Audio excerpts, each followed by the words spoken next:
तत्सम तद्भव शब्द। तत्सम तद्भव शब्द की कल हमने परिभाषा पढ़ी थी और परिभाषा में हमने पढ़ लिया था कि तत्सम शब्द किसे कहते हैं और तद्भव शब्द किसे कहते हैं। तत्सम शब्द देखिए, दोबारा बता देता हूं एक बार। हमने शुरू किया है टॉपिक तत्सम और तद्भव शब्द। देश विदेश बाद में पढ़ेंगे, पहले इन दोनों को पढ़ेंगे। तत्सम शब्द दो शब्दों के योग से बना है, तत् प्लस सम। तत् का अर्थ होता है उसके और सम का अर्थ होता है समान। किसके समान? उसके से मतलब यहाँ पर संस्कृत भाषा से, संस्कृत भाषा से। ये क्वेश्चन आ भी चुका है, यानी कि वे शब्द जो संस्कृत भाषा से वैसे के वैसे हिंदी भाषा में प्रयोग किए जाने लगे उन्हें हम तत्सम शब्द कहते हैं। दूसरा आता है आपके तद्भव शब्द। ये भी दो शब्दों के योग से बना है, सॉरी, तत् प्लस भव। तत् का अर्थ होता है ऐसा, या ये भी एक ही बात है उसके, ऐसा, और भव का मतलब होता है हुआ। अर्थात तद्भव शब्द का अर्थ होता है ऐसा हुआ। ऐसा हुआ मतलब इनमें कोई परिवर्तन हुआ। मूलतः संस्कृत भाषा की शब्द है, लेकिन वो संस्कृत भाषा से हिंदी में आते आते उनका कुछ रूप बिगड़ गया, रूप बदल गया, रूप परिवर्तन हो गया और वो अपने हिंदी में प्रयुक्त किए जाने लगे। वो शब्द कहलाते हैं तद्भव शब्द। कुछ उदाहरण देखिए, जैसे हमने कल लिखा था दुग्ध, जबकि इसको तद्भव में फिर क्या हो गया, ये दूध।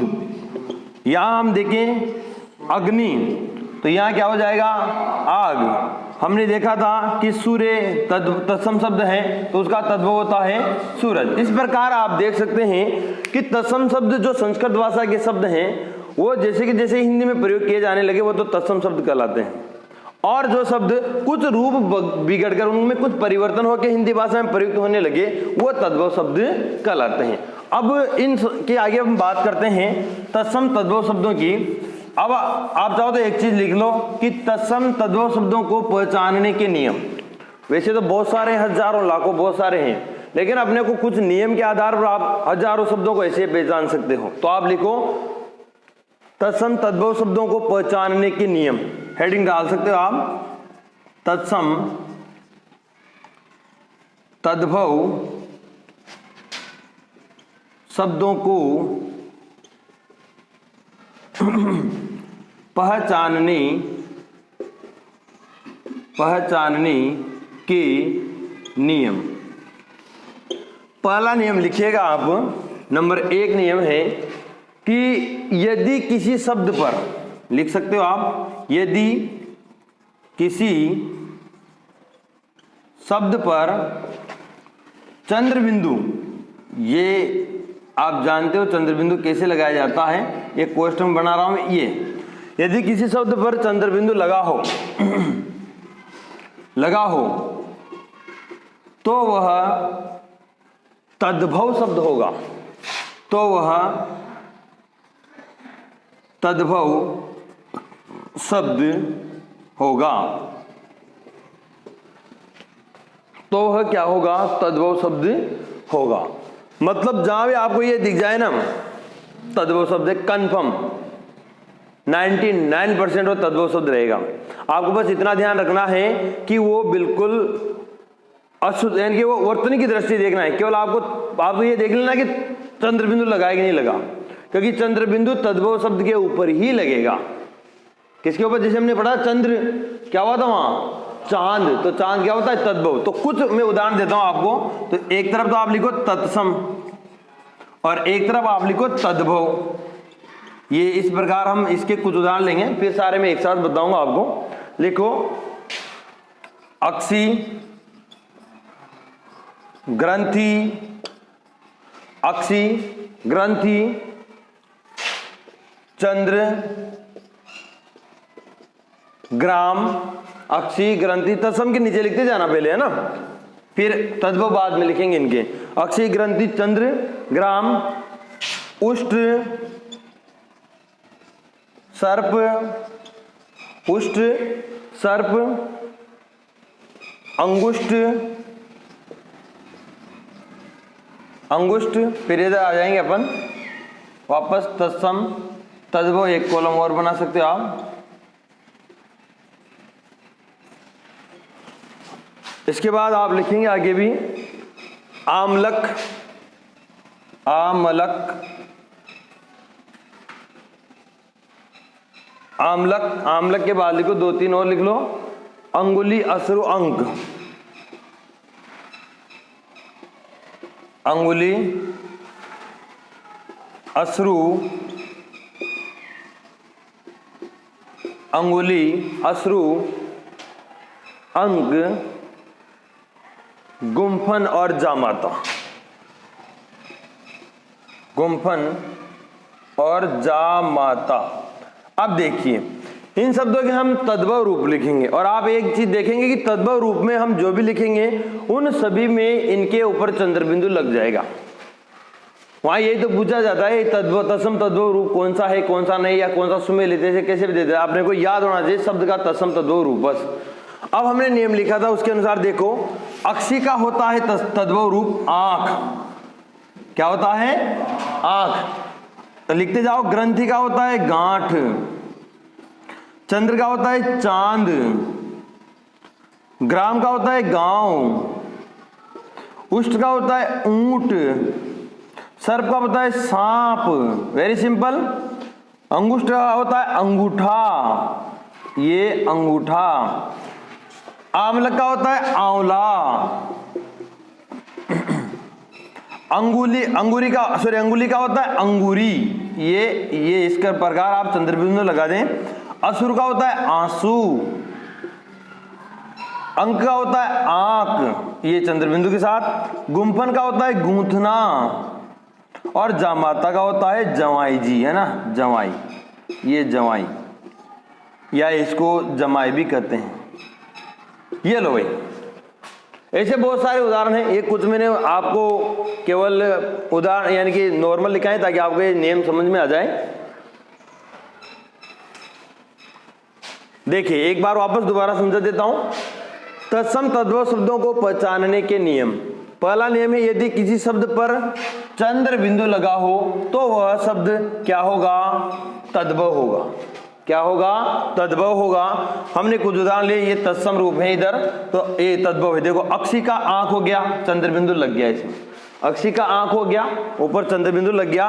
ग्रंथि का ये देखो गांठ, चंद्र का चांद, ग्राम का गांव, उष्ट का ऊंट, सर्प का सांप, अंगुष्ठ का अंगूठा, आमलक का आंवला, अंगुली का अंगूरी, अश्रु का आंसू, अंक का आंख, गुम्फन का गूंथना, जामाता का जवाएं। तो इस प्रकार आपने सभी में देखा, सभी में क्या लगा हुआ है, चंद्र बिंदु लगा हुआ है। तो आप इससे पहचान सकते हो, अपने को पहचानना है तो कंपटीशन में और क्या है, मेन चीज यही है। तो आप पहचान सकते हो कि जिसमें चंद्र बिंदु लगा होगा वो क्या होगा, तद्भव शब्द होगा। नियम नंबर 2 लिखिए अब आप, नियम नंबर 2, नियम नंबर 2 में आ जाइए।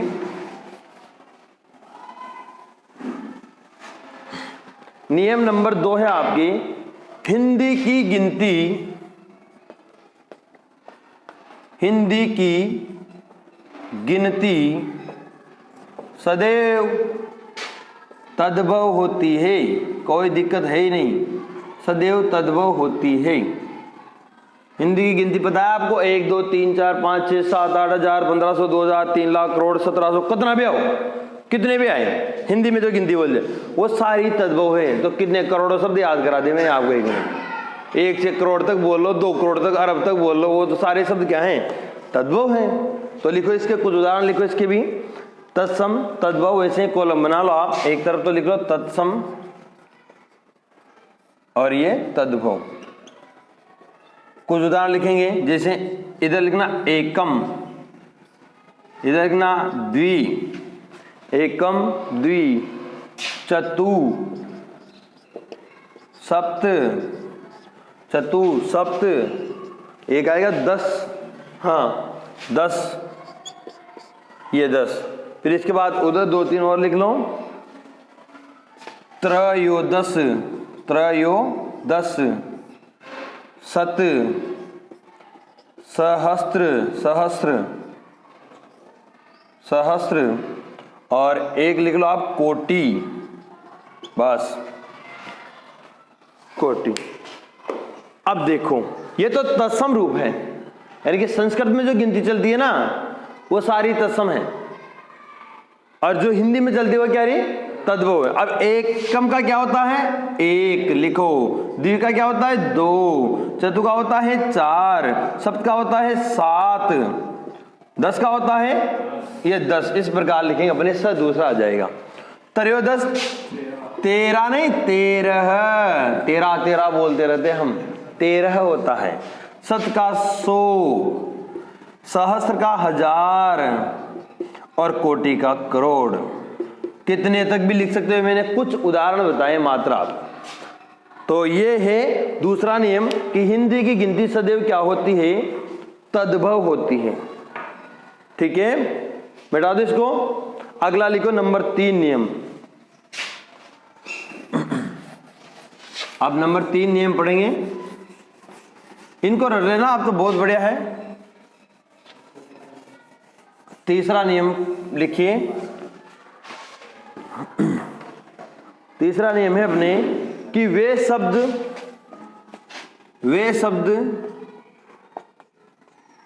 जिनकी वर्तनी अशुद्ध होती है, वे शब्द जिनकी वर्तनी अशुद्ध होती है वे तद्भव शब्द होते हैं, वे तद्भव शब्द होते हैं। अशुद्ध वर्तनी वाले भी तद्भव शब्द होते हैं। भाई कैसे होते हैं, पहले आप ऐसे 2-4 उदाहरण लिख लो। राकेश, ईर्ष्या, राकेश ईर्ष्या, ऋण, आज्ञा, राकेश ईर्ष्या, ऋण, आज्ञा और भक्ति। बस ये 5 ही उदाहरण इसमें, वैसे तो और भी लेकिन 5 ही काफी है। राकेश, आज्ञा, ऋण, सॉरी ईर्ष्या, ऋण, आज्ञा और भक्ति। देखो अब अगर इनका अशुद्ध रूप लिखा जाए तो हम क्या लिखते हैं, इसका ये लिखते हैं राकेश। तो ये अगर ये रूप होगा तो ये क्या कहलाएगा, तद्भव कहलाएगा। शुद्ध तो ये है ना। अब देखो ईर्ष्या का हम कर देते हैं ईर्षा, ईर्षा ये अशुद्ध रूप है, तो ये भी क्या कहलाएगा, तद्भव में आएगा। ऋण है तो ऋण का कई लोग ये ऋणी लिख देते हैं, या फिर ये इसका आप मान लो ये ऋण भी लिख देते हैं, तो ये भी क्या कहलाएगा, तद्भव। आज्ञा हम कहते हैं आज्ञा ने आज्ञा, वो बीच में क्या करते हैं लोग, ये ग जोड़ देते हैं, आज्ञा कर देते हैं, तो ये भी क्या कहलाएगा, तद्भव। और भक्ति, भक्ति कहते हैं, भक्ति थोड़ी कहते हैं, भगति, सभी यही कहते हैं, तो यह तद्भव रूप हो गया बिगड़ कर। भक्ति, भक्ति वो तो भगत हो रही है, भक्त होता है, वैसे तो भक्ति होता है, लेकिन हम बोलते हैं भक्ति भक्ति भक्ति भक्ति में लगा रहे धनराति। ये हुए अपने कि वे शब्द जिनकी वर्तनी अशुद्ध होती है, क्या होती है, अशुद्ध होती है, वे भी क्या होते हैं, तद्भव शब्द होते हैं। जैसे राकेश का राकेश ये यहाँ, ईर्ष्या का ये ईर्ष्या, ऋण का ये ऋण, और आज्ञा का ये यहाँ पर आज्ञा, और भक्ति का भगति कर दिया, तो ये सब अशुद्ध रूप भी क्या होते हैं, तद्भव होते हैं। अब लिखिए आप नियम नंबर 4, वेरी इंपॉर्टेंट नियम, नियम नंबर 4।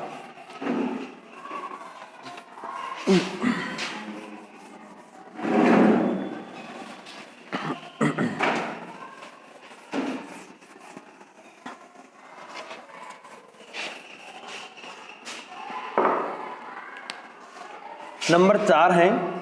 अब तक हमने 3 नियम पढ़े थे जिनमें हमने देखा था कि ऐसा होगा तो तद्भव शब्द होगा, ऐसा होगा तो तद्भव शब्द होगा। अब आएगा तत्सम शब्द कैसे पहचाने। इसमें लिखिए आप, इसमें है अपने नियम कि यदि किसी शब्द में निम्नांकित, यदि किसी शब्द में निम्नांकित वर्ण हो तो वह तत्सम शब्द होता है।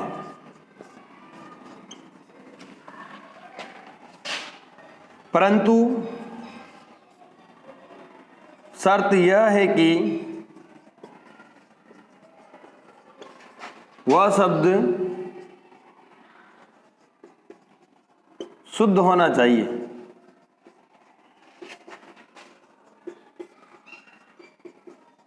वह शब्द शुद्ध होना चाहिए।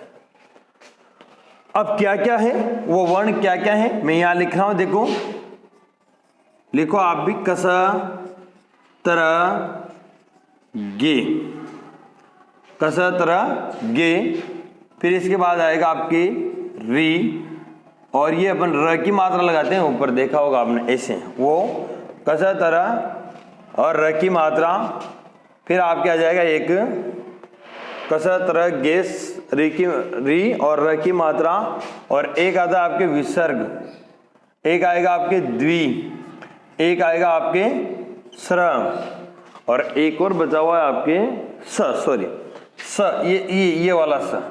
तो ये 8 वर्ण है भाई, ये 8 वर्ण है। ये आपको कहीं भी दिख जाए किसी शब्द में तो उसे आप क्या मान सकते हो, क्या मान सकते हो, ये हटा देता हूं मैं, उसे आप क्या मान सकते हो, तत्सम शब्द मान सकते हो। अब एक एक वर्ण के हम कुछ उदाहरण लेंगे, ठीक है। कस तरह गे सर, ये 4 तो संयुक्त अक्षर आएंगे, फिर री ऋषि वाला, फिर ये र की मात्रा ऊपर लगती है जो एक विसर्ग, एक द्वि और एक स। ये शब्द कहीं भी दिख जाए नो है, ये वर्ण नो वर्ण, ये नो वर्ण आपको किसी भी शब्द में दिखे मान लेना वो कौन सा शब्द है, तत्सम शब्द है। तो देखिए कैसे हैं तत्सम, वैसे कॉलम बना लो, 1 मिनट। सबसे पहले यहां लिखो कस, यानी कि पहले हम कस के उदाहरण लेंगे। किसके उदाहरण लेंगे, कस के। अब इसमें आप कॉलम बना लीजिए आप, तत्सम और तद्भव। तो इसके उदाहरण लिखते हैं हम कुछ। इसके उदाहरण है आपके रक्षा, क्षेत्र, अंग रक्षक, रक्षा, क्षेत्र, अंग रक्षक, अक्षर, अक्षर और कुक्षी, और कुक्षी। ये लीजिए, ये कुछ शब्द लिखे हमने। इनमें अब हमें इनका क्या करना है, तद्भव रूप। तद्भव रूप होगा रक्षा का रक्षित, राखी सॉरी, रक्षा का होगा अपने राखी, क्षेत्र का होगा अपने खेत, अंग रक्षक का होगा अपने अंग रखा, और अक्षर का होगा अपने अक्षर, कुक्षी का होगा अपने कोख, कुक्षी का होगा अपने कोख। तो कसम में आपने देखा, ये यहां लिख देते हैं कस। देखो अब ये देखो आप, यहां भी आ रहा है, यहां भी आ रहा है, यहां भी आ रहा है, यहां भी आ रहा है, यहां भी आ रहा है। सीधी सी बात है, जो भी शब्द आपको दिखे जिसमें ये हो, तत्सम शब्द है। क्या है वो, तत्सम। अब लिखो आप, तरह के उदाहरण लिखेंगे हम। तरह, तत्सम और तद्भव। तो पहले इसकी तत्सम लिखते हैं, देखें। पुत्र, पत्रिका, राजपुत्र, पुत्र, पत्रिका, राजपुत्र, चित्रक, चित्रकार, चित्रक, चित्रकार। इनमें सब में आपको एक चीज दिख रही होगी, त्र त्र त्र त्र त्र, ये तत्सम शब्द है, ठीक है। अब इनके अपन तद्भव रूप लिखते हैं। पुत्र का होता है पूत, पत्रिका का होता है पाती, राजपुत्र का होता है राजपूत, चित्र का होता है चीता, और चित्रकार का होता है चितेरा। कोई दिक्कत नहीं है। ये हो गया अपने तरह के उदाहरण। अब हम लेंगे आगे गे के उदाहरण। गे के उदाहरण, गे के उदाहरण में वही लिख लें अपन, तत्सम तद्भव। कुछ इंपॉर्टेंट उदाहरण इसके देखिए आप, यज्ञ, यज्ञोपवीत, यज्ञ, यज्ञोपवीत, और एक और इसका यज्ञमान, यज्ञमान। ये लो, यज्ञ, यज्ञोपवीत और यज्ञमान। यज्ञ का होता है जग, यज्ञोपवीत का होता है जनेऊ, जनेऊ। यज्ञमान का होता है जजमान, यज्ञमान का होता है जजमान। ठीक है, इसमें आप सॉरी ये व कर लेना, जनेव, जनेऊ। अब देखो इनको एक बार और बता दो आपको, जिस शब्द वर्ण में ये वर्ण होंगे, जिस शब्द में वो तत्सम शब्द होगा। यहां से हमने कस के देखे, देखो कस कस कस कस कस आ रहा है, तो ये सारे क्या है, तत्सम शब्द हैं। यहाँ त्र होंगे, यानी कि देखो त्र त्र त्र त्र त्र, तो ये भी क्या है, तत्सम शब्द हैं। यहाँ गे के बात करें तो गे गे गे, ये भी क्या है, तत्सम शब्द हैं। अगला उदाहरण लेंगे हम अब, इसके बाद स का उदाहरण ले लो अब।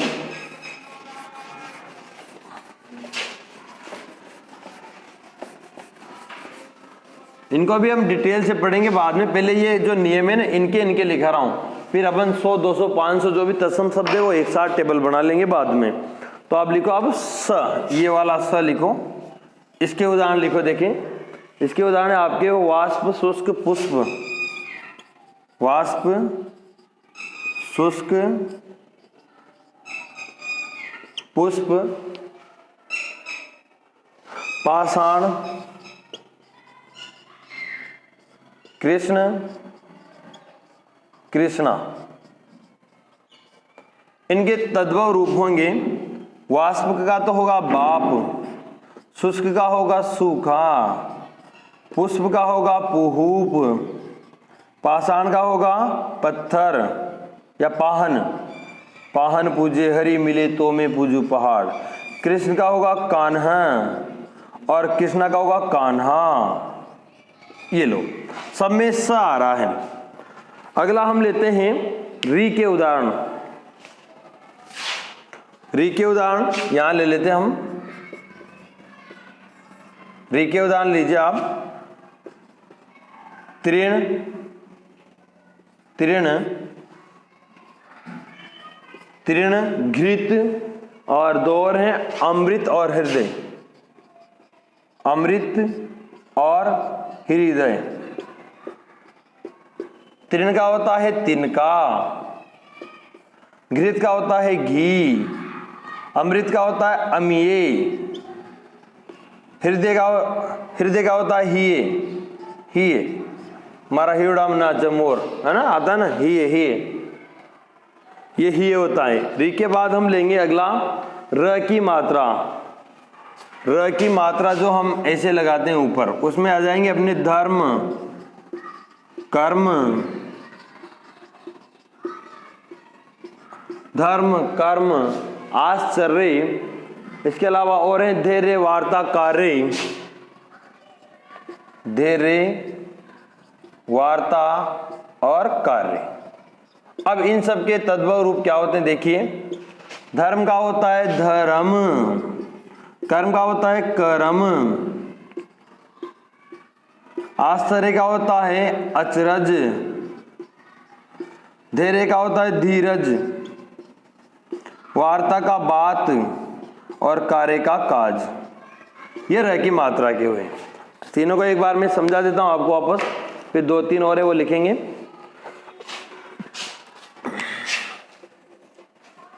देख लो एक बार स, देख लो एक बार फटाफट स। इनके स जिसमें होगा वो तत्सम होगा। तो देखो ये वाष्प, शुष्क, पुष्प, पाषाण, कृष्ण, कृष्णा, सब तत्सम रूप हैं।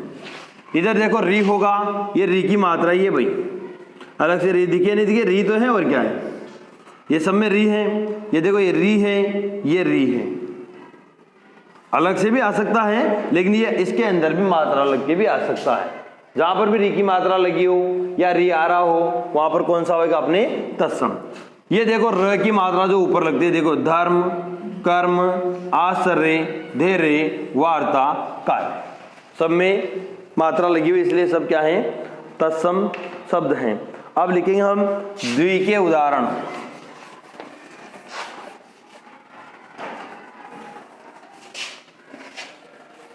द्वि के उदाहरण लिखेंगे हम।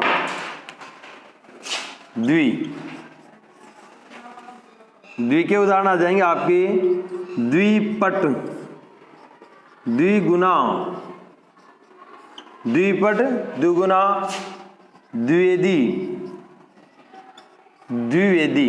ये दादा है वो पूरा, इसमें ध्यान रखना। अगर अलग से लिखो तो मैं ऐसे लिख सकता हूं द्वि, है ना, और पट, तो ये द तो आधा है और वह पूरा है इसमें। देखो इसके क्या होंगे, द्विपट का हो जाएगा दुपट्टा,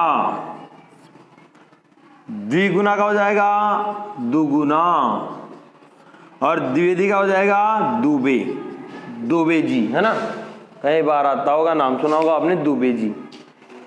हाँ, अब एक आता है अपने विसर्ग वाला। विसर्ग, जहां विसर्ग होगा वहां पर तत्सम होगा। अंतःपुर, प्रातः काल, अंतःपुर, प्रातः काल, और एक होता है दुख, सब में विसर्ग है। विसर्ग हटा के लिख दो इधर, यहां अंतपुर लिख दो, यहां प्रातःकाल लिख दो, यहां दुख लिख दो, बस।